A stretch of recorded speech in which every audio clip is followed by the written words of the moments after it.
有令，这是你们这个月的口粮和柴火。求求您开开恩，这毒疙瘩吃一口就要命啊！落到我赵老虎手里，是龙得盘着，是虎得给我窝着。兄弟们，回城喝酒去！要不是你家这个扫把星，我们能落到这个地步吗？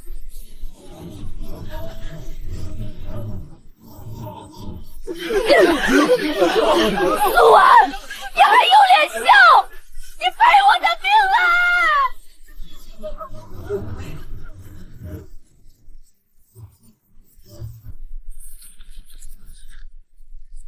一品露天浅层无烟煤，刹车量简直爆炸！野生高淀粉马铃薯，绝对是极其罕见的抗寒变异种。婉儿她被吓傻了。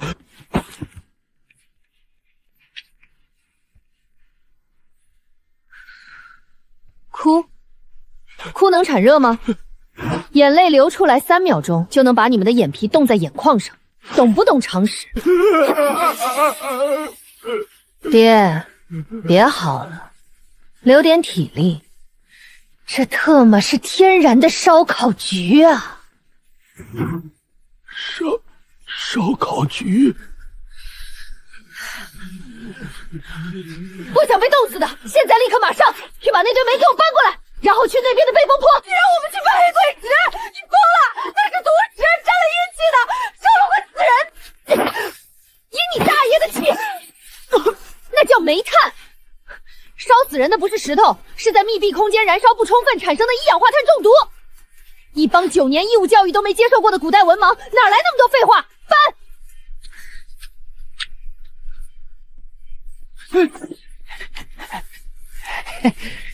用血和泥巴垒灶台，火一烧不就化了它了吗？简直是异想天开。这叫利用极寒温差让泥土快速冻结，形成暂时的耐火层。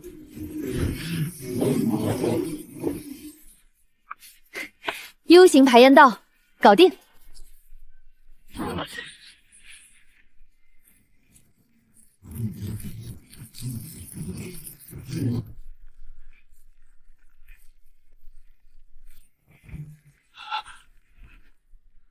热了，没毒，真的没有毒烟。婉儿，你救了全家的命啊！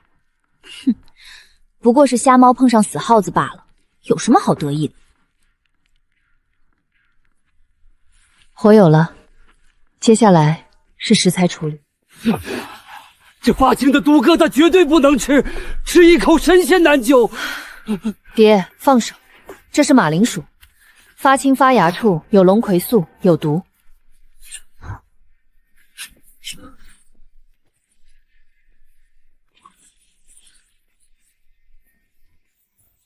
傅青青，过来搓洗。凭什么是我？我不洗，这水冻死人了，而且这上面有毒。不洗，那就滚出这个血坑。我数3声，1、2。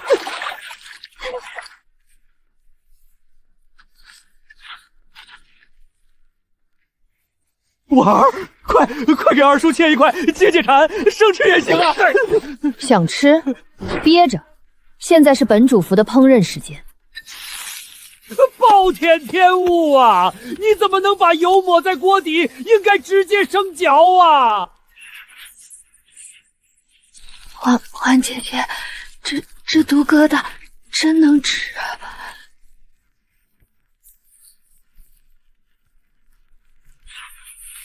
你不是说这土豆吃了会口吐白沫、肠穿肠了吗？外酥里嫩，虽然少了点辣椒面和孜然，但这铁板土豆片在零下30度里简直绝了！爹，吃一片。太好吃了！老夫这辈子在京城吃过那么多山珍海味，竟然都不如这一口毒疙瘩好吃。想吃可以去周围捡干柴，去挖雪水，负责洗碗。我们这里不养闲人。我洗，我干，婉儿，你给我留2片啊，求求你了。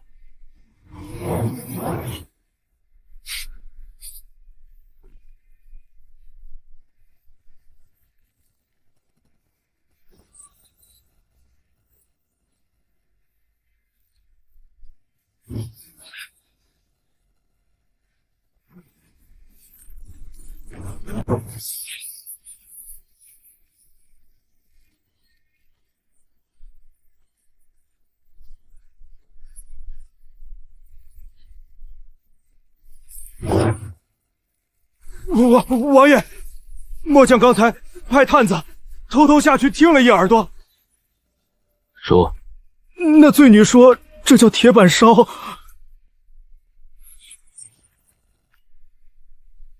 墙上的卖不卖辣椒面和银盐？1碗流油的铁板土豆换啦！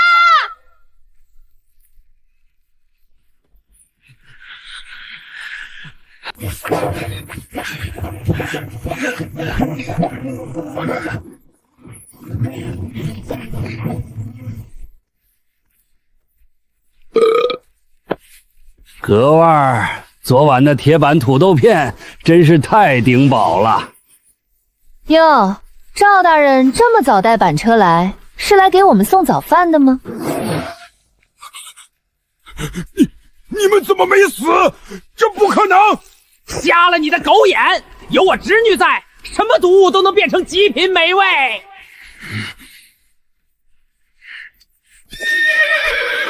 免去苏家死人谷之刑，全族发配火头军服役。火头军，行啊，包吃住就行。千金大小姐会切菜吗？咱们火头营不养废物。吃这种垃圾，没得坏睡病简直是奇迹。有本事你变出肉来啊！本小姐今天不仅变出肉，还要给你们变出最顶级的野生高蛋白。钓鱼？你今天要是能从这冰窟窿里钓出1条鱼，老子把这砧板吃了。好啊，备好你的牙口。冰下缺氧，气压差是关键。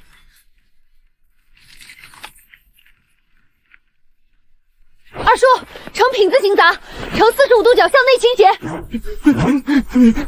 装神弄鬼，我就看你们怎么把鱼骗上来。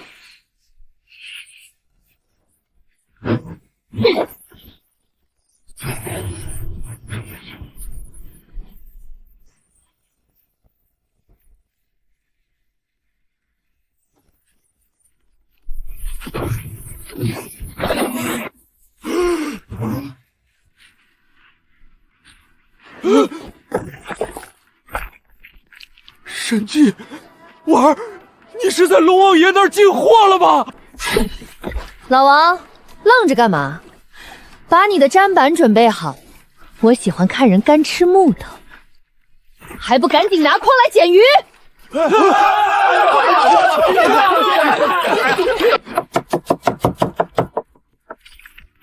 苏姑奶奶，您悠着点切，别伤了您这双神手，我给您捶捶背。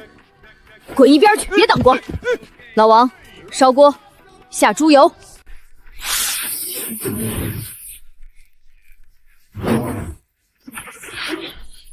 鱼头必须先用高温油脂双面煎黄，这样才能破坏腥味蛋白，促使后续充分乳化。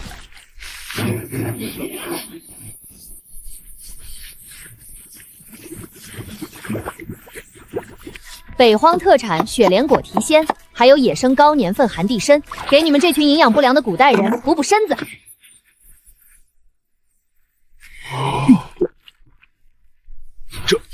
这是什么味道？肉香？不对，比肉香100倍，还有一股暖洋洋的药味儿。白长，好像是从火头营传来的，去看看。老子今天就算是死，也要做个饱死鬼！老王，你他娘的在背着兄弟们吃什么毒食？给老子交出来！天，这野生胖头鱼的胶原蛋白简直绝了！那个流口水的百夫长想喝极品野山参胖头鱼汤，拿你们军营里的金铁塔丘铁好或者羊皮卯来换。我换，我他妈全换！姑奶奶，给我来一大碗，多舀点鱼肉。太好喝了！本王倒要看看谁敢在此作乱。何风，末将在。去查查，他那锅里到底放了什么妖法。顺便给本王也端一碗过来，本王要亲自验毒。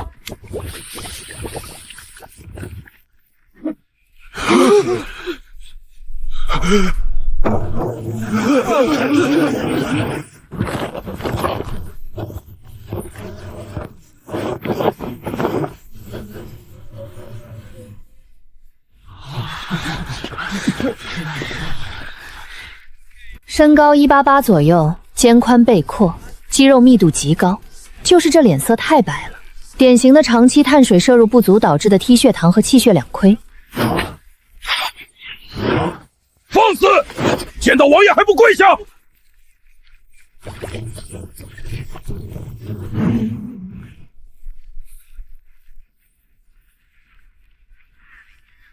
纠正一下，那叫无烟梅和野生马铃薯，不是什么鬼不鬼毒不毒的。本王听说你这锅汤能让人气血翻涌，状若疯癫。本王怀疑你下了毒。所以，王爷，我这火头营有规矩，刚才他们喝汤是用金铁铁锹和羊皮卯换的。您堂堂镇北王要喝这碗头汤，不给点彩头，说不过好啊。有意思，在这北荒敢跟本王谈条件的女人，你是第一个。说吧，你想要什么？第一，我要黑死灵的使用权；第二，我要5车新鲜牛羊粪便；第三，我要废弃琉璃瓦；第四，借我20个精壮士兵。你要这些干什么？种地啊！不种地，难道天天给你们变戏法钓鱼吗？坏城河底下的鱼再多，也经不住10万大军吃1个月的。种地？王爷，实在对不住，大雪封山，运粮的道断了。这最后批陈粮还得涨价，3倍市价，少1个铜板，您这10万大军明天就得啃树皮了。钱老板，3倍市价，你是在发国难财？在商言商，您要是嫌贵，大可以不买嘛。至于这位口出狂言的罪女，在北荒冻土上种地，简直是滑天下之大稽！你知不知道地底下1米全是冻得跟生铁一样的冰土？你要是能种出哪怕1片绿叶菜，老子今天就把黑死林的冻土生吞了。这可是你说的，钱老板，光吃土多没意思，敢不敢跟我赌一把？就赌1个月，如果我种出了反季蔬菜，你手里囤积的所有粮食，连本带利，全部无偿捐给镇北军。好，但如果你种不出来呢？条命，外加野山参胖头鱼汤秘方，全部归你。一言为定，王爷作证，1个月后我倒要看看你怎么死。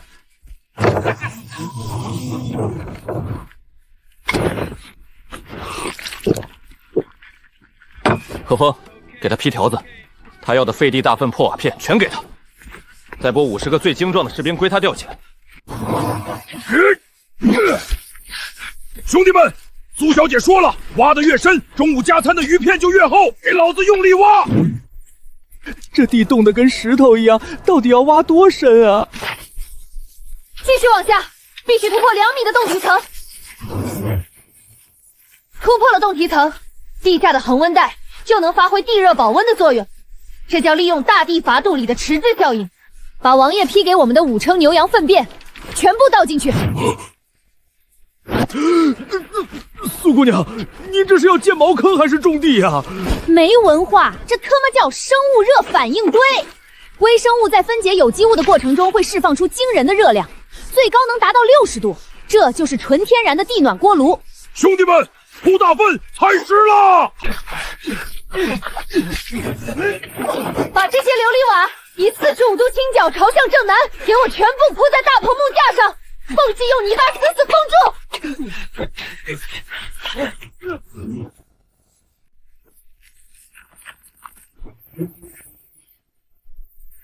我操！这土棚子里怎么这么热？我感觉像是在泡澡堂子。棚内温度零上25度，湿度70%，发酵床工作状态完美。种下去，记住，间距要宽，长出来的东西会大的吓死你们。王爷，1月之期已到，那苏家醉女要是种不出活的蔬菜，她的命连同那张秘方可就归草民了。钱金宝，你不要欺人太甚！你找死！吵什么吵？大清早的，让不让人睡觉了？哼！王爷，带上你的人，跟我走一趟黑死林吧。见证奇迹的时刻到了。这他娘的明明是个大坟包！你把种子埋在这冻土里，是想让他们在地下成仙吗？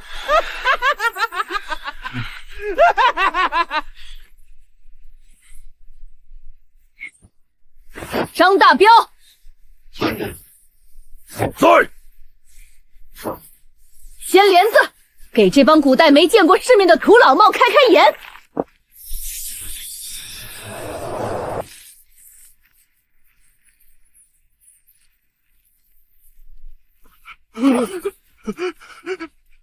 有菜吃了，苏姑娘是神仙下凡啊！钱老板，现在张嘴吃土吧，吃吧。这黑死林的土可是极品黑干土，营养丰富的很呢。王爷，草民是开玩笑的，这土冻得跟铁一样，吃下去会死人的。那10万头粮食，草民按半价卖给军营，求王爷开恩啊！镇北军的规矩，均无戏言。贺峰，末将在。即刻查抄钱家所有粮仓，1粒米都不准少。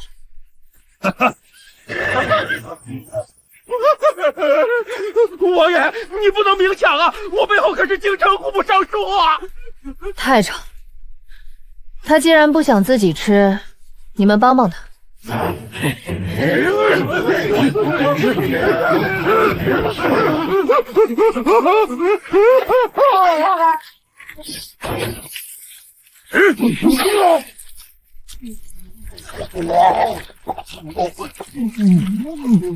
滚下去！苏姑娘赏你的极品土，敢扑出来，老子活劈了你！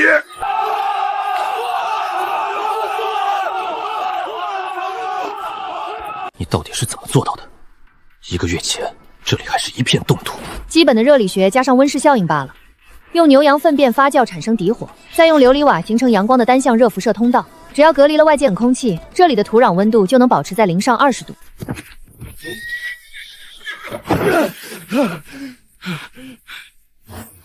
只有2万担南粮，钱金宝那次把大头都转走了，这2万担只够咱们大军吃7天。苏安，你这5个棚子里的菜能吃多久？张大彪，拿锄头来，把2号棚的土豆全给我刨出来。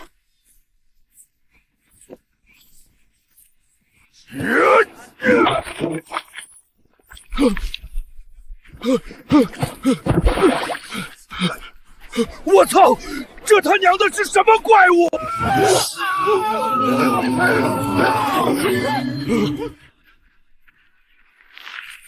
王爷，接好了。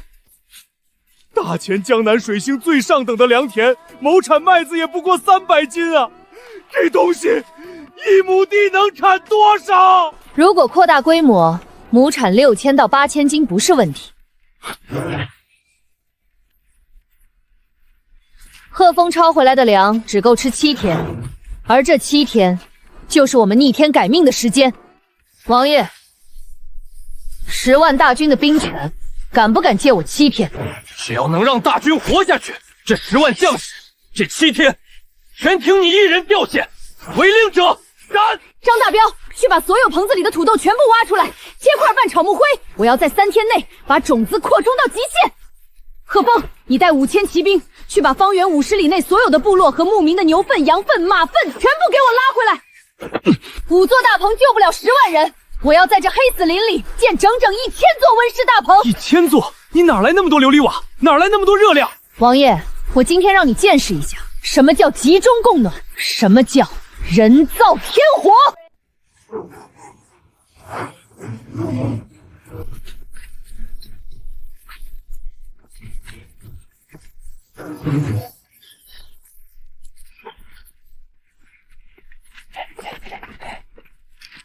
婉儿，你这又是建的什么东西？这叫超大型招废值。粪便在无氧环境里会产生泱泱菌，它吃掉粪便会放屁，这个屁就是甲烷。放屁！气体顺着这管道输送到大棚底下，只要点燃，我们就能获得比煤炭更稳定、更高温的纯净火焰。这不可能！大粪怎么可能点得着火？你简直是胡说八道！没见识就闭嘴，等会儿别吓尿了就行。管道铺设完毕，阀门准备。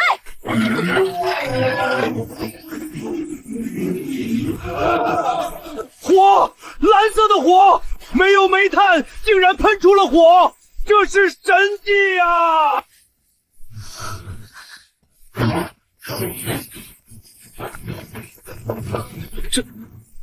这就是你说的甲烷？没错，王爷，集中供暖搞定，接下来该解决肚子问题了。土豆虽然产量大，但直接煮着吃容易腻，而且不易长期保存。大姐，我手都快破了。把擦出来的土豆水用纱布过滤，沉淀出来的白色粉末就是纯粹的淀粉。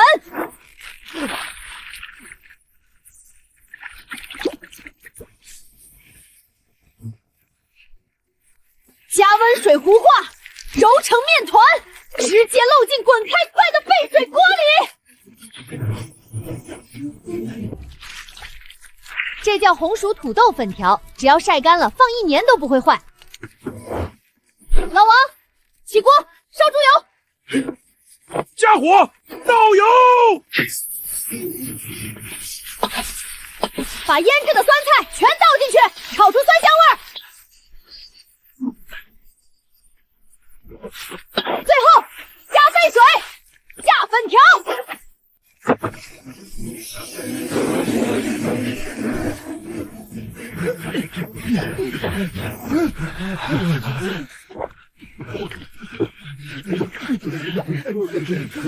开发！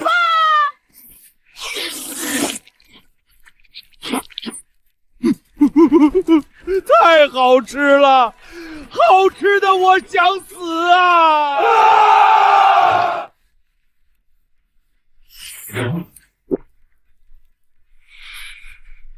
一锅粉条，竟收服了10万军心。这女人，留不得，也少不得。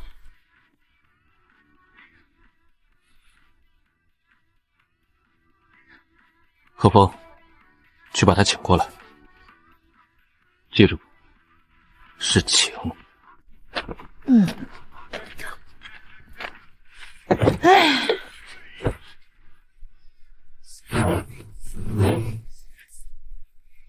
王爷，饭菜还合胃口吗？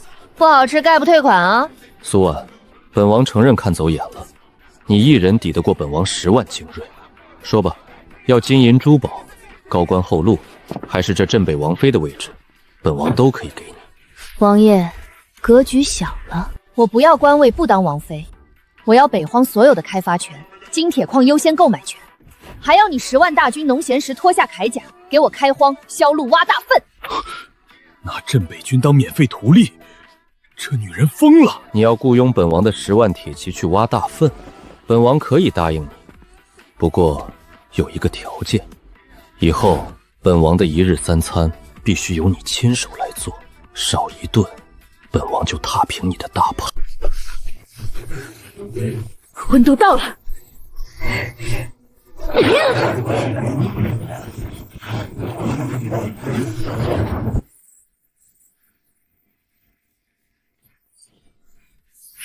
王爷，是。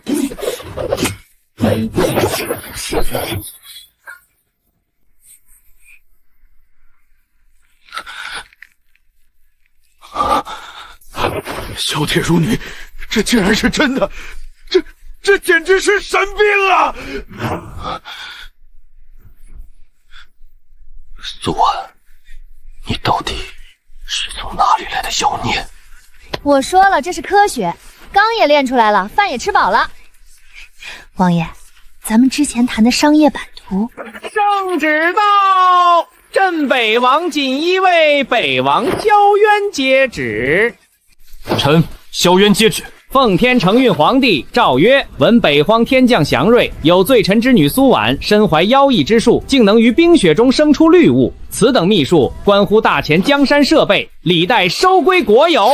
朕命镇北王萧渊即刻将罪女苏婉带上镣铐，交由工部和户部审问。若敢抗旨不遵，即视为谋反，钦此。完了，这是要逼死我们全家呀！还不快领旨谢恩！来人呐，把那个叫苏婉的给我拿下！王爷，你要干什么？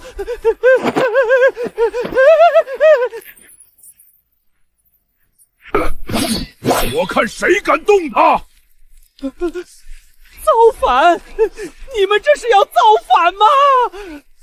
婉婉，刚才高炉的火候是不是还差一点？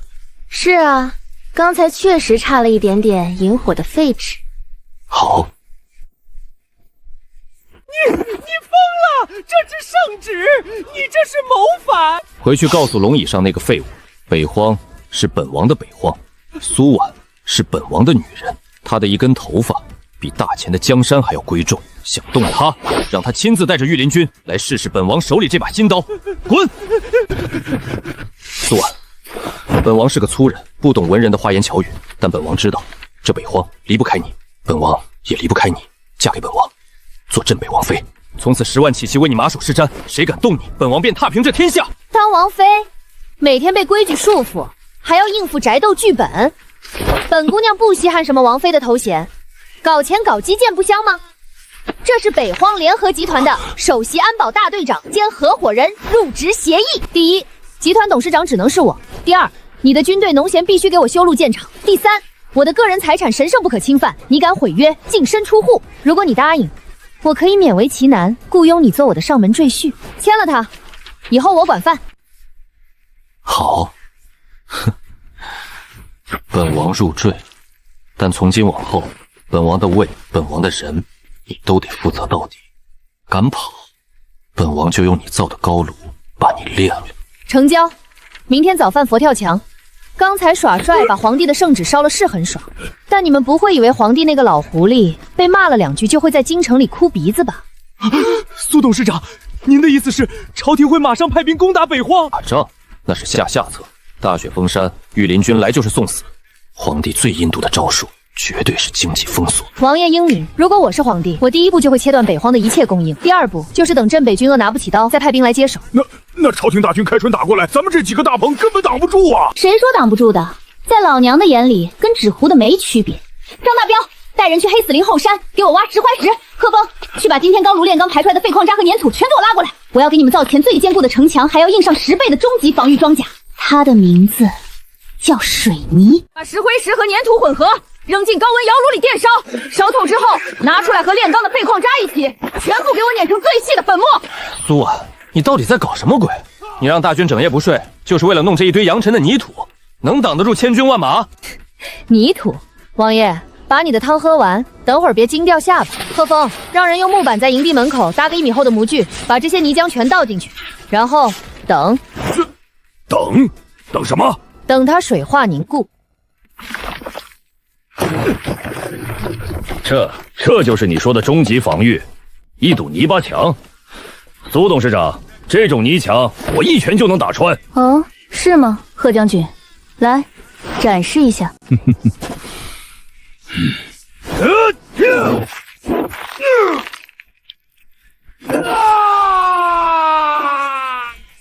我操！将军的铁砂掌竟然打不破一块泥巴！本王来试试。呀！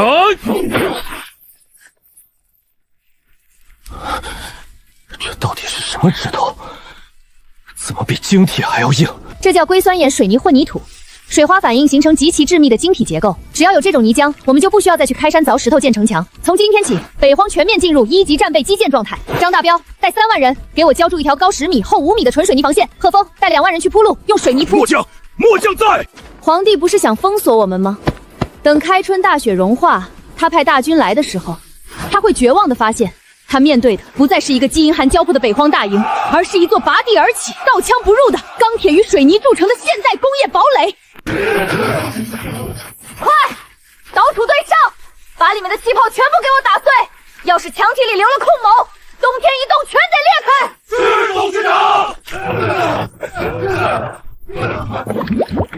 婉儿啊，歇会儿吧。这墙已经修了10里地了，别说朝廷的兵马，就是天王老子来了也撞不开呀。10里地算什么？我的目标是把整个北荒边境全部用水泥封死。这可是10万免费的极品劳动力啊！每天只给他们吃3顿土豆粉条，就能爆发出这种恐怖的生产力。我不把他们压榨干，我都对不起我这董事长的头衔。大彪哥，你怎么了？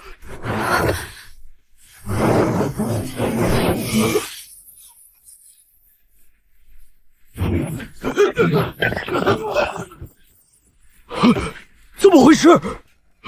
中毒了吗？闭嘴，别慌。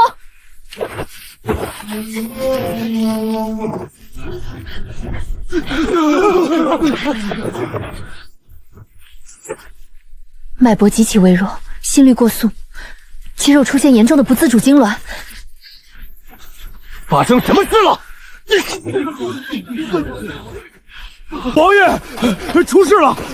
不光是工地这边，大营里刚才也有几百个兄弟突然晕倒，御医看了，说是虚脱症。虚脱？他们每天吃着土豆炖肉，怎么会虚脱？是低钠血症。我问你们，火头营里的井眼是不是断供了？贺峰，怎么回事？本王不是让你派人去黑市高价收盐了吗？王爷，收不到啊！狗皇帝下达了3禁令，整个河南南干被御林军彻底封死，一只苍蝇都飞不过来。所有的黑市商人全被抄家灭族，谁敢卖给北荒，就是诛九族的死罪。为了不影响干活，末将只能每天往大锅饭里多倒点醋。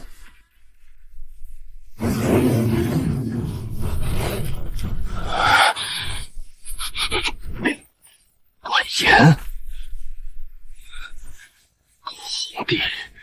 好阴毒的手段！没盐吃，我们连刀都拿不稳了。皇帝这是要活生生把我们熬死在这里啊！贺峰，集结3万铁骑，本王今天就算杀穿难关，也要把盐抢回来。王爷，不可！大雪封山，骑兵根本冲不过去啊！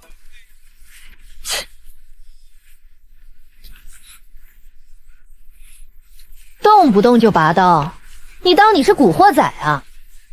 不就是没盐吃吗？至于在这儿要死要活的？苏姑娘，这可不是开玩笑的啊！人3天不吃盐，连路都走不动。咱们10万人去哪儿弄那么多盐啊？去哪儿弄？距离大营不到50里，不是有一座全大前最大的露天盐矿吗？守着金山要饭吃，说的就是你们这群古代文盲。婉儿，你疯了！那个方向只有百鬼湖啊！那里方圆百里寸草不生，湖水剧毒无比，当地人称那里的石头为鬼盐，碰都不能碰。你要让大军去吃毒药？我说你们是文盲，你们还真是一点都不谦虚。湖水发白，寸草不生，是因为那是一个极高浓度的内陆盐碱湖。那是因为湖水里除了上食盐，还有氯化镁、氯化钡等重金属杂质。镁盐极苦，败盐直接吃会死人。那你说这些有什么用？既然有毒，还怎么吃？只要把毒素分离出去，剩下的不就是极品净盐吗？王爷，准备100口大锅，5000斤绳回会，1万斤草木灰。今天本董事长就给你们这帮土老炮表演一个什么叫硬核化学提纯，点石成金。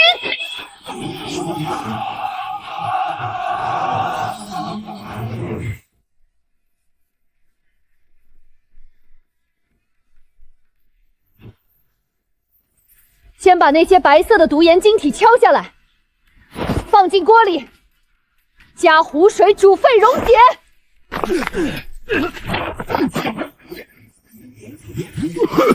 苏姑娘，这水熬出来都是黄褐色的，苦涩刺鼻，闻一下都头晕。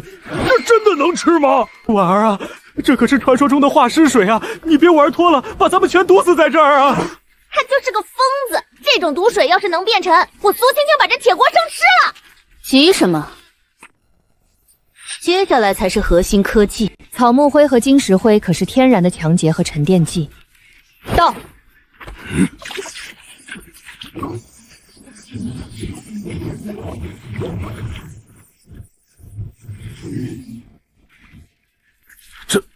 这是怎么回事？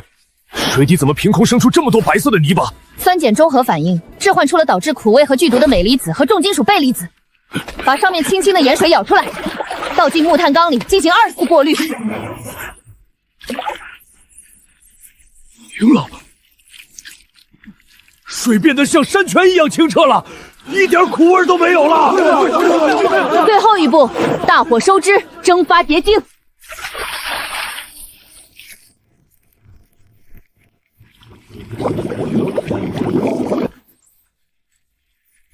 起锅！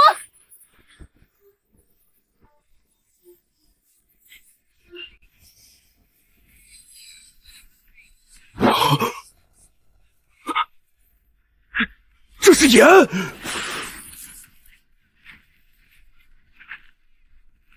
王爷，验个毒。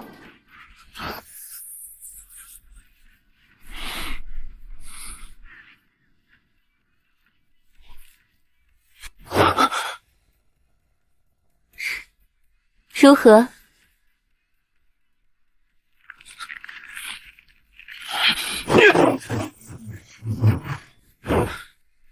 绝世好盐，大军广告！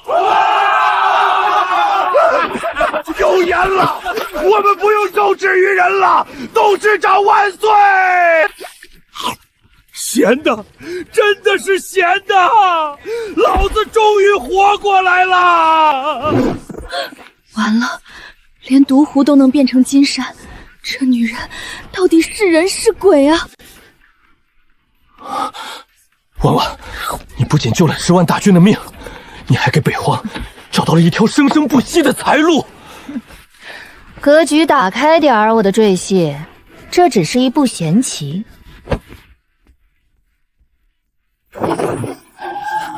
如果没有御寒的衣物，我们依然熬不过这个冬天。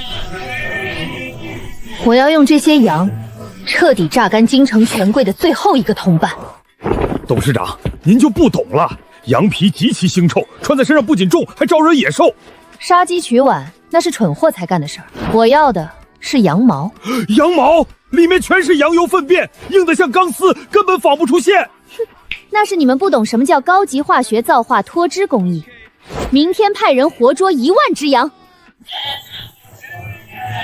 别跑！你这畜生，把毛给老子留下！点火，烧水，准备造化池。苏姑娘，您这是要炸油条吗？炸你个头！把凉碱水倒进热油锅里，快！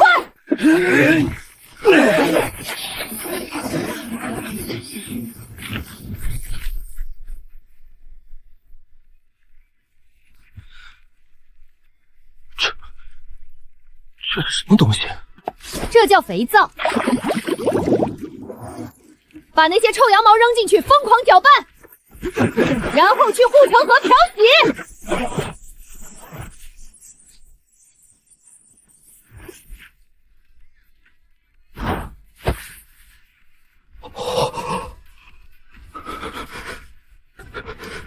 这比江南进贡给皇上的上等棉花还要软和100倍啊！还没完呢，苏伯安。在，董事长，属下在。看好了，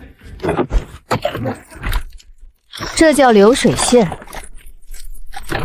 机械作业。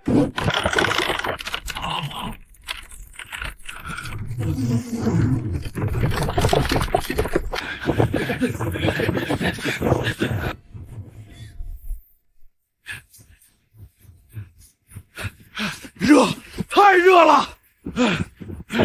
这衣服比羊皮袄轻了100倍，却暖和了1000倍。婉婉，你不仅是北荒的神，你也是本王的。打住！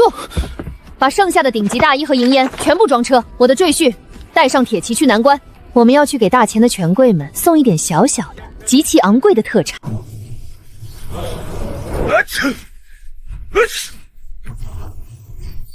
大将军，消消气儿，喝口热水御御寒吧。这他娘的是水还是泥汤子？盐呢？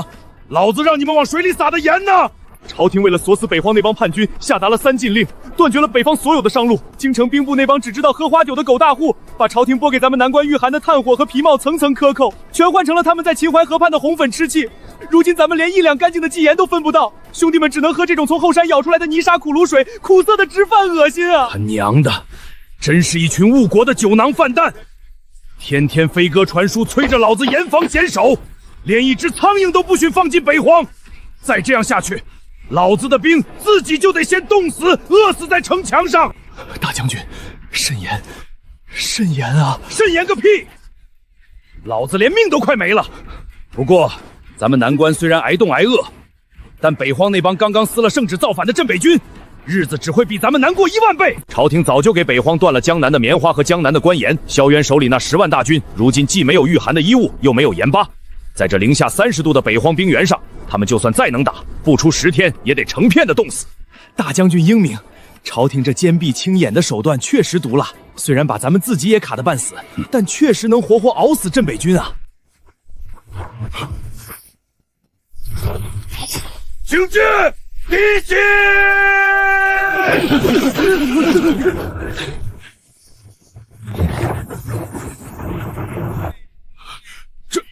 这他娘的是镇北军叛军！他们身上穿的是什么？那白花花的衣服，难道是棉花？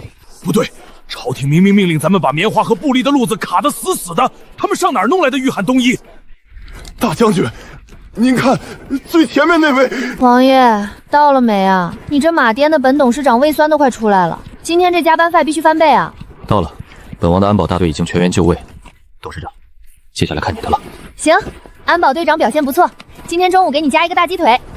城墙上的文盲们，都给我听好了！今天特意带了咱们北荒的特产，来给南关挨冻的兄弟们送乌暖、做慈善啦！放箭，给本将放箭！王爷的金刚刀可是削铁如泥呢。陆大将军，我保证你这生铁铸造的城门撑不住我赘婿2刀，要不要试试？苏婉，你到底想干什么？两军交战，你带这些爬灵来干什么？做生意啊，把咱们的流动野外生存样板间给我支起来。好嘞！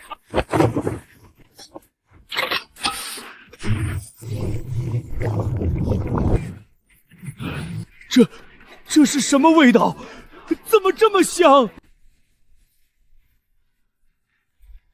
王爷，别光顾着喂我，去给门口那几位被冻得像冰雕一样的客人上茶。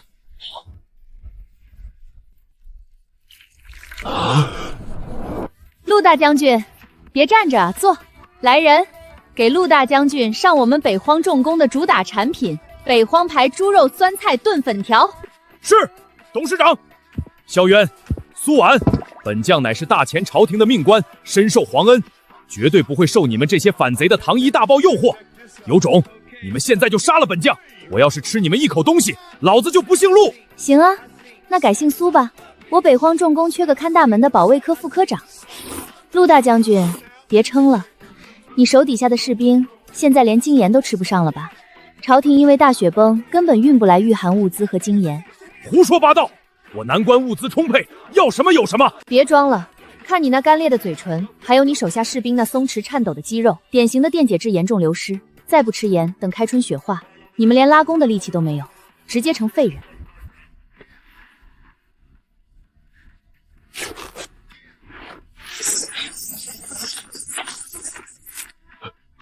这是什么？白玉粉吗？白玉粉，长点脑子好不好？这是本董事长亲自从百鬼湖里提存出来的极品雪花精盐。百鬼湖，那是毒湖，是化尸水。你居然拿毒水熬盐，是想毒死本将吗？大将军，没文化真可怕。我之前解释过了，那只是半生了重金属杂质的碱糊。本董事长用草木灰中和生石灰沉淀重金属，再用活性炭2次过滤，最后结晶。这盐可比你们大前京城皇家特供的贡盐还要纯净10000倍。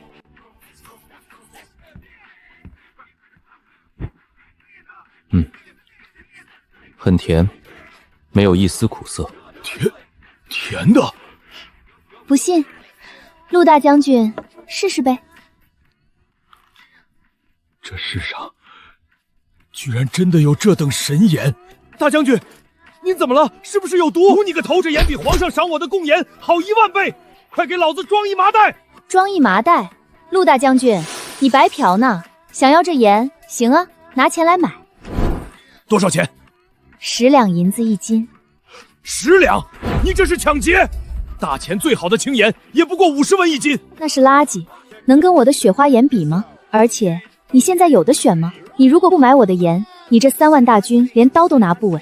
到时候在外匈奴要是打过来，你丢了南关，皇帝诛不诛你9族？你觉得是你的9族值钱，还是10两银子1斤的盐值钱？我不仅卖盐，你看我这件衣服，纯北荒野生绵羊毛，经过我独创的高级化学皂化脱涤工艺，去除了所有的腥臭味和油脂，柔软如云，保暖性是棉花的3倍。北荒牌顶级羊绒大衣，穿上它，你在零下30度的雪地里站1天都不带打一个冷战的。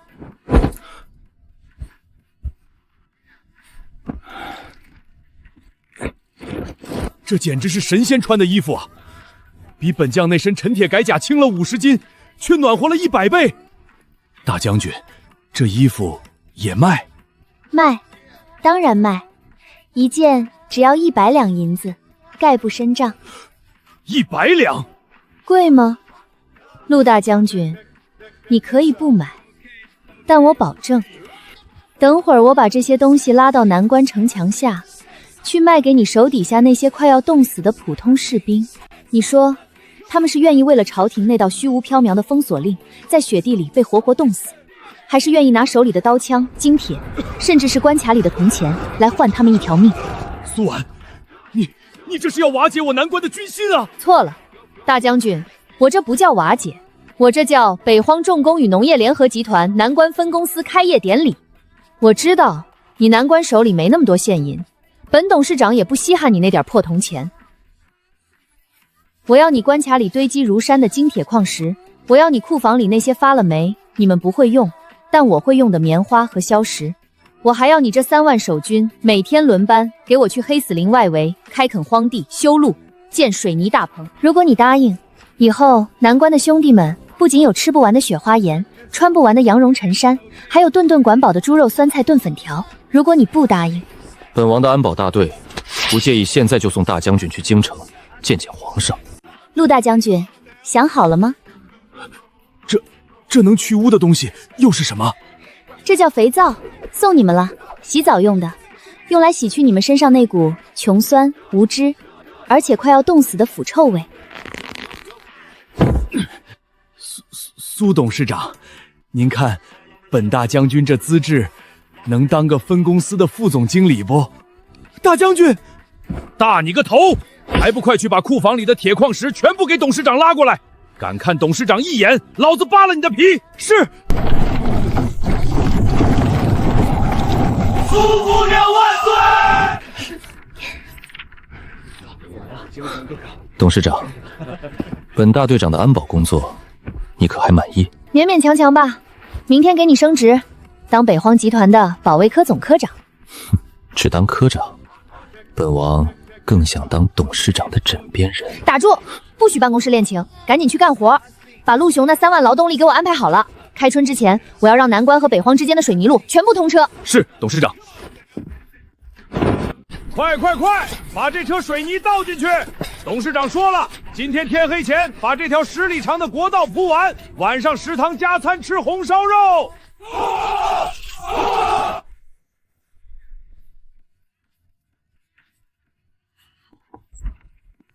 董事长，王爷，您让高炉那边打造的怪车已经送过来了。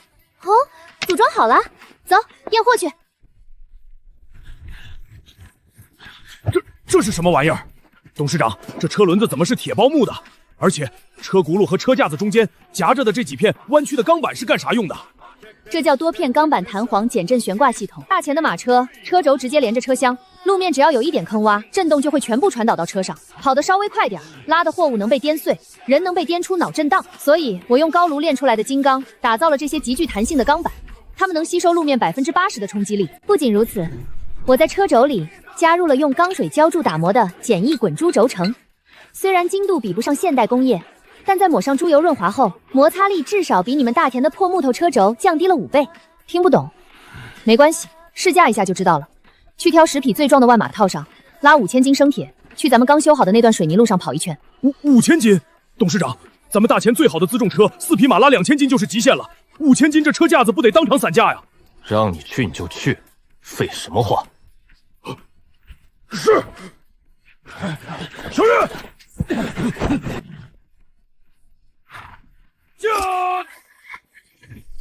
老天爷啊，这速度，这载重量，如果用来运兵和运粮，这天下谁还能挡得住镇北军的铁器？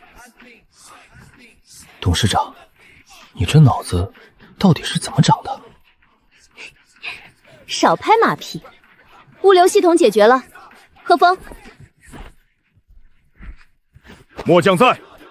把咱们这半个月生产的5万件极品羊绒大衣，还有5万斤雪花银盐，全部装车，拉到南关的交易市场里去。给我把大前京城那帮狗大户的钱全部吸干。老爷息怒啊！废物！大雪封山全是一群废物！南方的棉商、北洋陈机囤积居奇，价格已经翻了10倍了呀！府里的炭火也快烧光了，老夫人昨晚都冻得直咳嗽。本官难道不知道贵吗？皇上3令5声，坚壁清简，不准任何商队前往北荒通商，连带着整个北方的商路都断了。可是家里总得穿衣吃饭啊！现在别说棉衣了，连市面上的青盐都快断顿了。老爷大喜啊！什么大喜？诈尸了不成？不是，是前几天您派去南关边境黑市碰碰运气的商队回来了，他们带回来一批极其逆天的神物。方能有什么神物？他们自己都没冬衣穿。这是什么料子？商队的人说，这叫北荒特供极品羊绒衫。老爷，您快穿上试试。这简直是神仙穿的衣服啊！那帮商队在哪儿弄来的？这等神物为何京城从未见过？商队说这是镇北军在南关搞出来的北荒重工联合集团卖的。老爷，您再看看这个，甜的，没有泥沙味，这才是人吃的盐啊！快说，这盐多少钱一斤？这羊绒大衣多少钱一件？本官要全部包圆。盐100两一斤，衣服1000两一件。什么？他们怎么不去抢？老爷，商队说了，人家根本不愁卖，那边现在已经彻底封了。镇北军修什么一条水泥的神路，马车跑得飞快，现在全天下的黑心富商都像闻着血腥味的鲨鱼一样往南关冲。而且，商队说那个什么苏董事长放话，北荒物资有限，实行饥饿营销和 VIP 额制，没有他们发放的黑卡，就算您带1万两黄金去，人家连1粒盐都不卖给您。饥饿营销？上手账房 VIP 配额，快！这等神物，就算倾家荡产，本官也要买回来进贡给皇上和太后。开门啊！老子有的是钱，给我来10斤雪花盐！我出2000两买一件羊绒大衣，求求你们开门吧！董事长，下面的人已经冻得快骂娘了，真的还不开门吗？急什么？这叫饥饿营销的极限拉扯。这帮人在京城作威作福惯了，太容易得到的东西，他们是不会珍惜的。如果他们冻急了，强攻怎么办？有这些火力网在，就算皇帝把御林军派来，我也能把他们轰成肉泥。陆雄，在。开门，放韭菜。